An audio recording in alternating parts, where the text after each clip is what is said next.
In today's video, I'm going to teach you how to build an insane YouTube automation in n8n. If you find this useful, consider subscribing and liking the video. All right, let's dive right in. First things first, n8n is an open source workflow automation tool that allows you to connect various services with ease. To get started, you'll need to have a basic familiarity with n8n. So if you haven't set that up yet, go ahead and do so by following the instructions on their official website. Once you have n8n up and running, the real fun begins. You'll want to create a new workflow. To do this, simply click on the plus sign at the top to start fresh.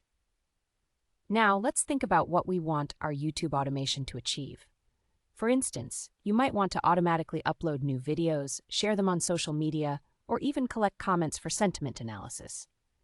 The possibilities are endless. For our tutorial, let's focus on automatically uploading a video. First, you'll need to add the YouTube node. Click on Add Node and search for YouTube. Choose the YouTube service from the list. You'll then have a few options, but for uploading a video, select the Upload Video operation. Now, you'll need to connect your YouTube account to n8n. This usually requires you to create a project in Google Cloud Platform and generate OAuth 2.0 credentials. Don't worry, I'll guide you through that process. Head over to Google Cloud Console, create a new project, and enable the YouTube Data API for that project. Once you've done that, generate your OAuth credentials, making sure to set the redirect URI to match n8n's.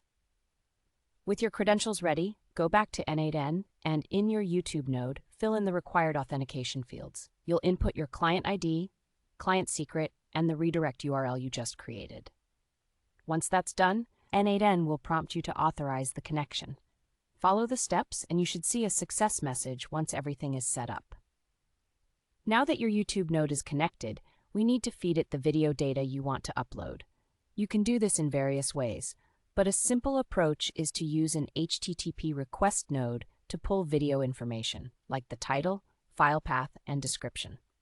After adding the HTTP request node, you can set up a webhook that listens for incoming data whenever there's a new video to upload. All you need to do is specify the method, the URL of your content, and specify the output format in JSON.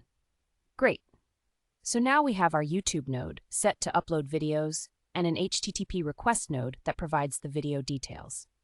You'll want to link the two nodes together by dragging a connecting line from the HTTP request node to the YouTube node. To make your automation even more powerful, you could add additional steps. For instance, after the video is uploaded, you might want to post it on Twitter or Facebook. You would add the respective nodes for those social media platforms and connect them as well. Once you're happy with your workflow, give it a name and save it. You can manually trigger it or set it to run automatically whenever you get a new video. Finally, make sure to test the workflow to ensure everything functions as intended. And there you have it. Your very own YouTube automation setup in n8n. I hope you found this tutorial helpful. Don't forget to like and subscribe for more helpful automation tips. Happy automating!